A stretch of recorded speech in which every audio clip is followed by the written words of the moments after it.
విజయనగరం జిల్లాలో విషాదం చోటు చేసుకుంది.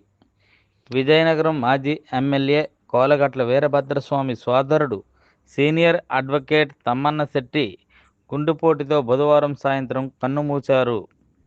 సమాచారం ప్రకారం తమ్మన్నశెట్టి బుధవారం సాయంత్రం వరకు విజయనగరం జిల్లా కోర్టులో సహచర న్యాయవాదులతో కలిసి సాధారణంగా విధుల్లో పాల్గొన్నారు.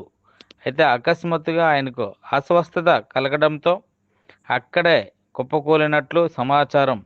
అనంతరం ఆయన మరణించినట్లు నిర్ధారించారు. తమ్మన్నశెట్టి మృతితో న్యాయవాదుల వర్గాల్లో తీవ్ర విషాదం నెలకొంది.